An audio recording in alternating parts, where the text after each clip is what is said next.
Hello, hi, this is Frank. You know what? I don't usually record video responses to YouTube videos, but tonight I just felt I had to. After watching this video, I kind of felt like we were throwing Ron Paul under the bus. We've been speculating ever since Rand Paul decided that he would back Romney. Rand Paul's decision has nothing to do with his father. I would not want to be placed in a position because my son made a decision.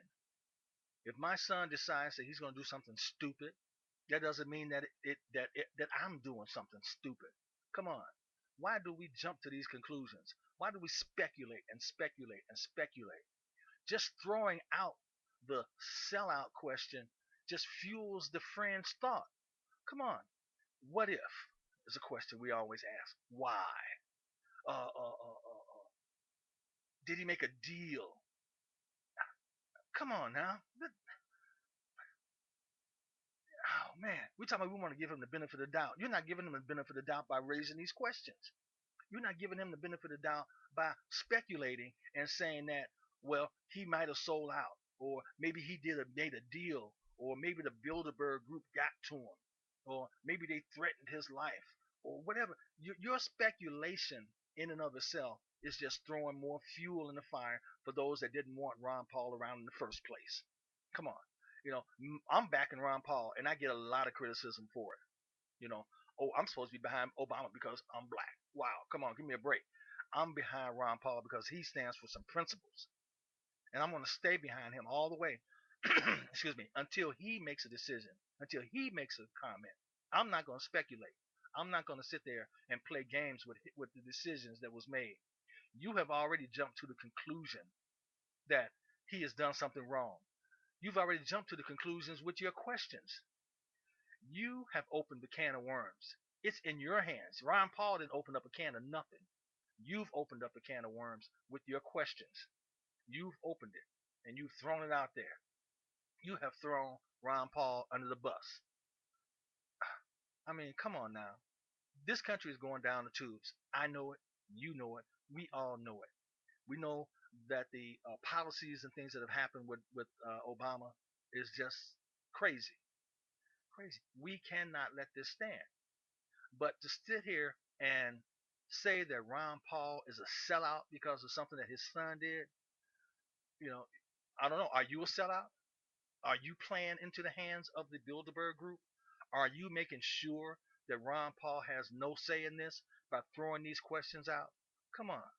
Let's just give Ron Paul a chance. It's Saturday night right now in Chicago, where I am. It's Saturday night. And of course, the media isn't picking up on things over the weekend. We know that Mr. Obama has perfected the art of doing things on a late Friday night or over the weekend so that the press does not jump on it. Now, come on, give Brother Paul a chance. Let's stop this speculation. Let's stop talking about him being a sellout. Let's stop playing these same stupid games that the establishment is playing. You're playing it too. That's all I gotta say. I'm done. I am really ticked off with the way that we are supposed to back somebody up, and as soon as somebody trips, we jump on them.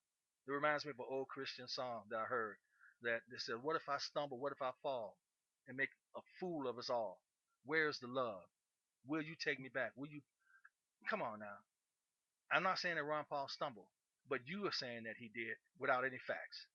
Okay, no facts whatsoever. You're saying that Ron Paul has stumbled. He's a sellout. That he has taken a deal or what have you. Maybe he wants to be the vice presidential candidate. Maybe Rand Paul wants to be the vice presidential candidate. You are maybeing and speculating Ron Paul completely out of the picture. You're almost as bad as the media by ignoring him. Now you're throwing him under the bus with your speculation. Let's leave this thing alone and let Brother Paul have something to say when he's ready to say it. And just because he doesn't say it when you want him to, does not make it any less quality of a quality nature that when he's ready, he'll bring it.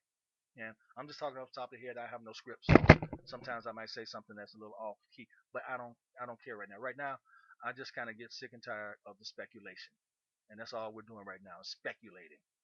And the speculation that we're throwing out there will be harmful to the freedom movement.